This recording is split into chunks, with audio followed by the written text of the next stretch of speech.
Welcome, everybody. Welcome to Fantasy Breakouts. I'm Pat. Obviously, that's Eric. Today, we're going to be giving you our top 10 as of right now wide receivers for the fantasy draft, upcoming draft. We're almost to July, so it's always a great feeling. Stuff's about to start, unraveling, if you will. But let's get into this list, Eric. All right, so let's start with your last two. Give me your 10th and 9th receiver right now. Yeah. Looking this stuff up and kind of getting back up to speed, checking the numbers from last year got me like super pumped up because the receivers just they can be pretty unpredictable, but you can kind of envision how offenses will be playing this fall. So I got super excited actually looking this up compared to the running back one actually. But my number 10, Michael Thomas, actually compared to last year, he has fallen, hasn't he? So I just think we just don't have enough info today with the Jameis versus Taysom situation. Jameis has had the two fantasy wide receiver studs in Godwin and Evans before, so he can support guys. So I think we'd rather definitely have Jameis if he can get it together. The number 9 for me, this is another guy. Maybe has fallen a little bit. Target monster Keenan Allen played 14 games last year. Finished 14th in half PPR for wide receivers, which isn't bad. I mean, that's almost a wide receiver one. He's getting up there in age. Maybe we're only going to get 13, 14 games from him each year going forward. Had struggled with injuries when he was younger, but he couldn't finish the season last year. So do you want to go ahead with your number 10 and number 9 for your list, sir? Just reiterate, we are doing like half PPR. Like That's trying to be standard, the happy medium, if you will. But yeah, my 10th, Allen Robinson. It doesn't really matter who's throwing in the ball. He's going to get the ball, and he doesn't care how crappy or kind of duck it is. Allen Robinson's going to produce, period. And my next, number 9, is Keenan Allen. A lot of what Eric was saying, I mean, Keenan Allen's been pretty reliable. We all know that Keenan Allen's been a very productive receiver, but that time is coming now. I wouldn't be surprised if we got 13, 14 games, which are very great games, but even last year there was some talk of they're throwing too much to him. They shouldn't do that. Whatever it is, what it is. They did lose Hunter Henry, but we haven't seen that offense. So got Keenan Allen as number 9. I'm still happy with that. So Eric, who is your 8th and 7th? All right. Pretty close to what I'm saying. So I like that. But Justin Jefferson, number 8. It is Justin Jefferson time for sure. So he's the real rookie of the year. I don't believe this Justin Herbert stuff. I think this Justin, definitely my rookie of the year. But 1,400 receiving yards last year as a rookie, broke the record. Just 7 touchdowns, though. So he doesn't even have to get all those yards, and he'll get the same fantasy points if he can get some more red zone targets, which, I mean, I think the Vikings will want to keep him happy. You don't want another Diggs situation happening. I think we'd rather hear Thielen complaining than Justin Jefferson because he is the future, right? He's running ahead of Thielen in drills right now, if that means anything to you. Maybe it does, maybe it doesn't. 1-2 punch. The sky's the limit, right? So I'll go into my number 7 now. And this one, I can see some people not liking this, but DeAndre Hopkins, I have it at number 7. So I got him down a little bit. All right. Shut up, Pat. All right, Pat's talking crap already. But okay, DeAndre Hopkins. They got Rondale Moore. He's a freak. He's a freaking ant. He can lift everything. But anyway, freak athlete. AJ Green's old body's in there. They got to throw it to these guys a little bit, right? So it's going to eat into Hopkins' target a little bit. He's again. We get how many 29-year-olds do we have on this list? But 29. I think it's happy birthday, DeAndre Hopkins. I think it's in like a couple days. Shout out, man. But the offense is going to run a ton of plays with their scheme. So I think they'll get more creative. He should get some more touchdown opportunities and not be so predictable as they were at the end of the year. But I got him at number 7. I think I don't think he can be a top 3 guy anymore personally. Pat, what do you think about that? Maybe I agree with you on that one. I don't have him that low, but I do not disagree with that. My number 8 is DK Metcalf. Some of you guys might hate me. I don't really care. But it's just a lot of question marks around there. They want to keep Russell happy, but they want to run the ball, but they want to go after Julio. I don't know. So that's why he's 8th for me. And the next one is Eric just talked about him, Justin Jefferson. Future's there. It's evidence clear. It is what it is. They're gonna give him the ball. They gotta keep him happy. He's the Vikings insider, Mr. Eric. Number one fan. So I don't think anything about the drill thing, but they're gonna give him the ball, and the boy gets yards. He's just long, lengthy. So it doesn't hurt that you have Dalvin Cook in the backfield. Moving on from there, who is your sixth and fifth overall, Eric? Yeah, I have DK Metcalf at number 6, so we're pretty close there again. They want to have him be the number one receiver of all time or something. You keep hearing about that, but they're in a run first offense. They're probably going to be more run heavy than last year because they started out. I think it was the first 8 games, hardly running the ball at all. And they Let did Russ get Cook. Yep, and on that end of things, if they do want to have him be one of the best receivers in the league and be a stud like Russ wants him to be, they got Gabe Jackson on the line, so it should help Russ give him more time, throw downfield. If somebody were to be as explosive as like AJ Brown was, and I mean I think DK Metcalf, AJ Brown, you can do a lot worse on your team. I think 6 is fine with him and maybe he can be higher or lower, but the run first offense keeps him at 6 for me. If they got Julio, where would he be at? I don't think they'd let Julio take more work or too much work away from him, but You gotta feed Julio. I probably you do got to feed him. I mean that's fair. I don't know. Gotta, I think he'd be like no a 9. I think he'd be in like 9-10 range. I think immediately or off the list. Actually, I wouldn't like that. I haven't thought about that for a second till right now. So there you go. 9-10 right there. But okay, number 5. These are the ones I was getting excited about because I had a lot of shares of these guys last year. So Calvin Ridley, my number 5. Assuming Julio's gone, I got Calvin Ridley at number 5. Breakout year 3. You want to see that from a receiver. If they don't break out year 3, they might be a dud, like your guy from the Bears. We were looking for his bad legs. First round draft pick. Who am I thinking of? First round wide receiver Kevin White. We kept waiting for the breakout. Breakout. Come on, where is it? Anyway, Calvin Ridley. Calvin Ridley had a couple 800-yard seasons, and then last year just goes nuts. So body positioning, making catches, getting separation. Fantasy's number 4 wide receiver last year. Best games came without Julio. So he doesn't need to have, even if the focus is on him, he does fine. Pitts should be a monster for them, but he's not going to get the Julio targets. I think it's going to be still less than what Julio would have got. So Calvin Ridley 5. I think maybe it's conservative. Where are you at with that, Pat? Well, my 6, I'm going to go with DeAndre Hopkins. A lot of stuff that Eric talked about already. It's crowded. AJ Green. Let's keep in mind, Kyler Murray, I had him personally, so I know all about this. He was the best thing ever until like week 10, and all of a sudden it was just weird. So I think they're going to try to avoid that mental wall, not try to get too much momentum going too quickly. Kind of like what Seattle did in a lot of ways, but that's why he's down there. My 5th receiver is AJ Brown. The only thing last year he was out for I think the first month, maybe 5 weeks, and it was really really shaky for a while. I know somebody in this conversation offered me him instead of Odell, but I can't go against my morals. But at the time, AJ Brown was a lot of question marks. We didn't know if he was going to play and this, and the man came back, and he came back. Okay, but he's a very good receiver. But we'll have the time will tell with that. Him and Derrick Henry, people don't think. I don't think people realize how good Corey Davis is and how much relief he gave him. So this will be a big year for him. This first time he's going to be, this is his show. So Eric, now we're down our top 4. Who is your number 4 and number 3? Okay, so right into AJ Brown, number 4. So Anthony Ferkser, Josh Reynolds, AJ Brown. It's just like, come on, who's getting the ball?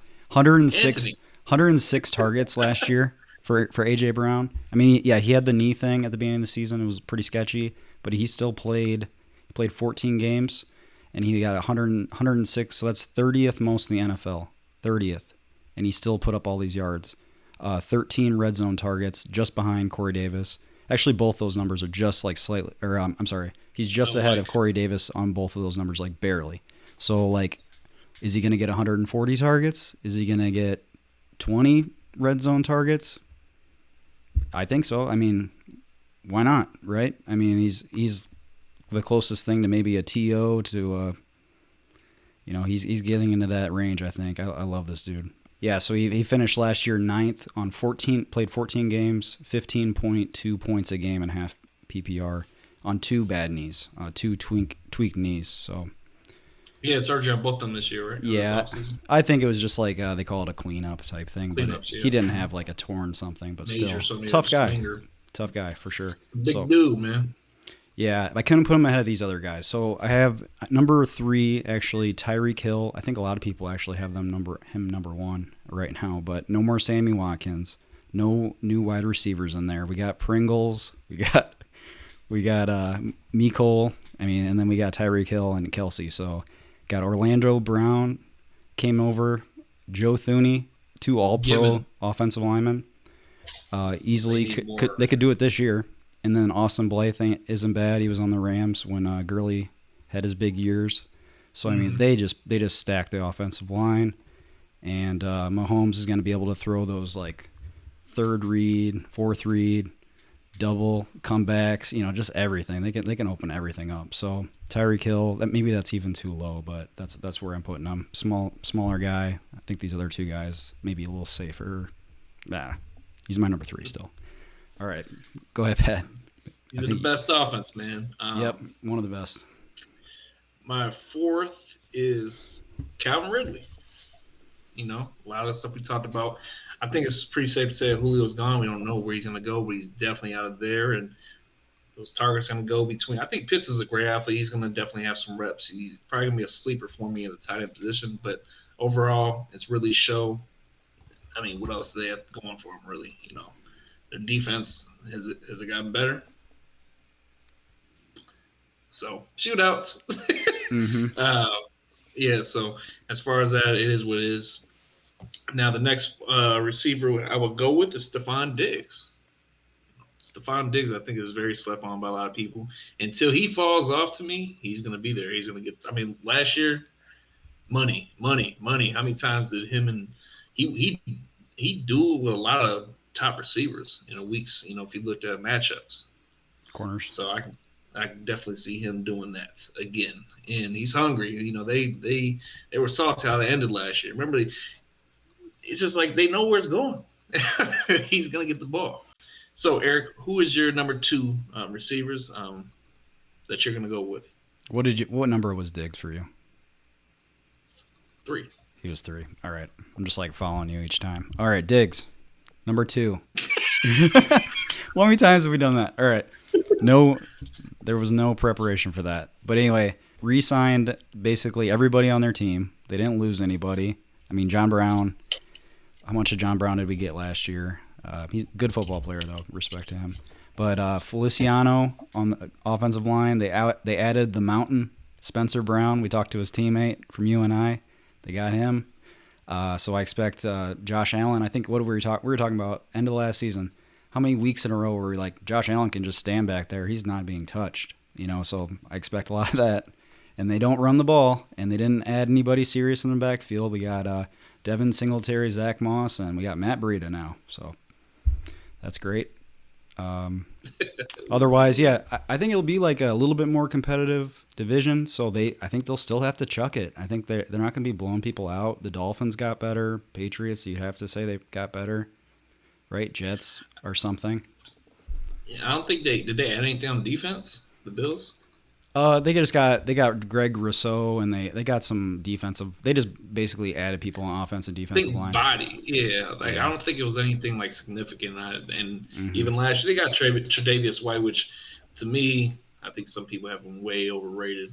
Yeah, he gets exposed. I know he gets exposed, man. He has some great games, but it's like he has great games against teams that really, to me, that's just me. But still, that defense is mediocre, so they're definitely going to have to be in some situations where they got to score, They don't run. The number one running back is their quarterback. So Yeah, I think they thought the pass rush was bad, so I think they just let's flood the team with a bunch of guys. 162 targets for Diggs last year, nuts. And I don't think that is nuts. going to change. Remember, he was drafted what? We were like, oh, John Brown days. He was drafted like fifth, sixth round, Mm-hmm. and the man came out to work every week. It's like, every year is always that lost gem. So who's your number one receiver, Eric? I think I know, but All right, here we go. Number one, Davante Adams. Oh my God, I can't get out of the way enough. Anyway, he's behind me somewhere. This is all with Roger, assuming Rodgers is back, right? The team hasn't given up. They're the steadfast. Chiefs. He's all we got. We gotta. Yeah. He's coming back. I promise. Anyway, they lost. They lost Lindsley, the center, but they just drafted another one in the second round. He's probably gonna be amazing. It's just what happens with them.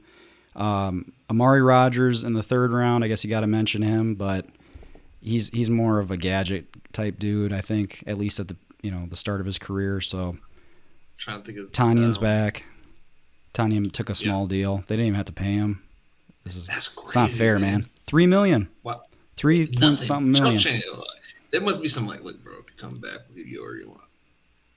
It's like this guy because he had a great year. He could have rolled that. Oh yeah, he could have got 10 from somebody. That might be his best year. And not say like it just happens. He could have injured first week and never come back normal. Yeah, easily. 28-year-old Davante Adams, another little bit older, but hey, let's roll. The with receivers, man. Receivers him and Rodgers though. Running back wise. But outside my list, I had actually Pat number. Let me let you finish off yours. Sorry, go ahead. I did that last time too. That's my move. All right, go ahead. So number 2, I definitely have to go with Tyreek Hill. Number 1 receiver, number 1 offense. The offense moves the ball. Like Eric was talking about, they added more pieces. Pat Mahomes is going to be doing all these weird. It's going to be Tyreek Hill against the Bucks, as usual. So that game was just so miserable. I still remember that. Kept me out the playoffs the week he went off. But sad story. And then my number 1 receiver, like Eric, is Adams. I had Adams most consistent, obviously. And it all, once again, does depend on Rodgers. That's going to be tricky. I don't want to talk about that if he's not going to be there. Because that's going to – I don't know who's their next quarterback. I mean, they just signed somebody, but it's like it's a major drop-off. So hopefully they get that established or – give him whatever he wants, but I don't know. We'll see. Right now, as the league stands, as of today, Davante Adams easily number 1. You shouldn't even think about it. But at the same time, if you have the top 4 pick after the running backs, obviously, so these are probably going to slide to, I'm thinking, 5th through 8th, roughly, with the overall picks.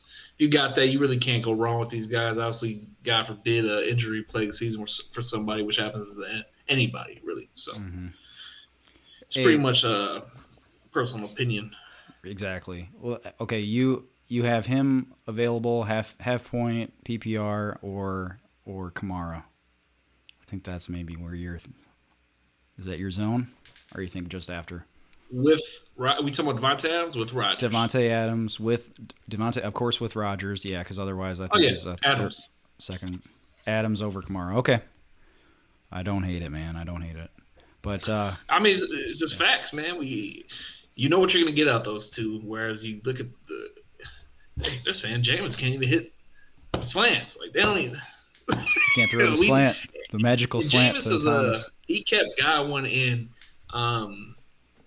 Mike Evans is relevant because he just throwing it up, and it's not quick slants. Like slants are a big thing with timing. What else is timing? Halfback screens, those things, and that's just yeah. So we'll see. I got to see it to believe it type of approach, though. Now, if they start off hot, if they start our first 4 weeks and they got it down, it might be a buy low. Let's put it like that. Just over my number 10, Michael Thomas, I would go. I mean, I would close my eyes and just pick one of these guys. Really, If I go running back, I'd love to have any of these guys. Robinson, McLaurin, Evans, Godwin, Julio, Robert Woods now. I thought I was done with Robert Woods. I can't quit him. I can't quit him now. I mean, what do you think? They didn't get worse. I mean, they got Stafford now. If anything, they got better. And I think him and Cup will have – they're probably going to have the same, like, twin A, twin B type of, they'll probably finish, like, 18, 19, 18 to 20th, Matthew Stafford's better than Jared Goff. End of story.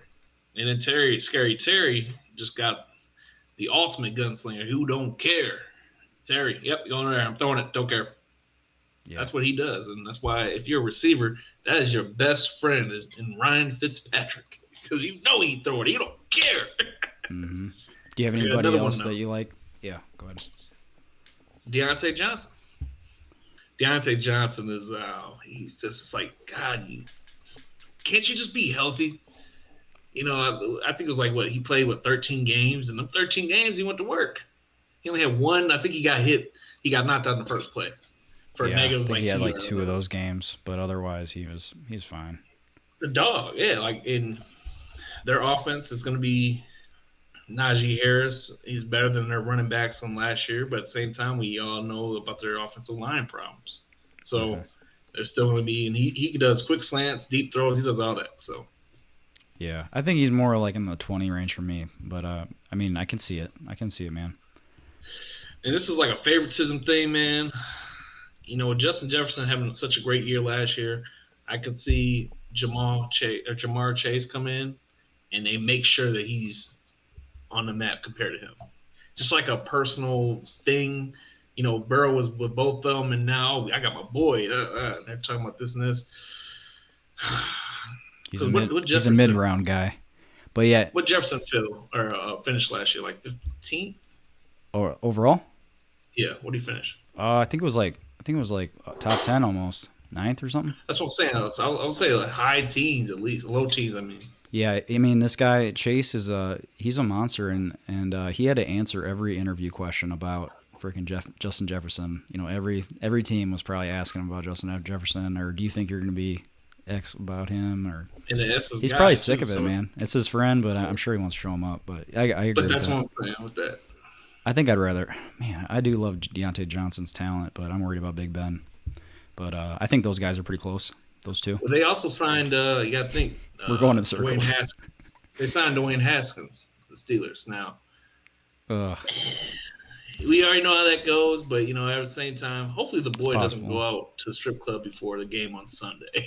Hopefully he grew up. It's been done before. Before. Well, yeah, let us know what you thought about our choices, and comment what you think we missed or we messed up. Maybe you think we're way off, but we'll respond. Don't worry. And maybe you have some good constructive things we can use to be better in the future. So please subscribe, like the video. It helps us so much. Look for new content soon, and check out another one of our recent videos listed here. Thank you. Appreciate it, Pat. Deuces.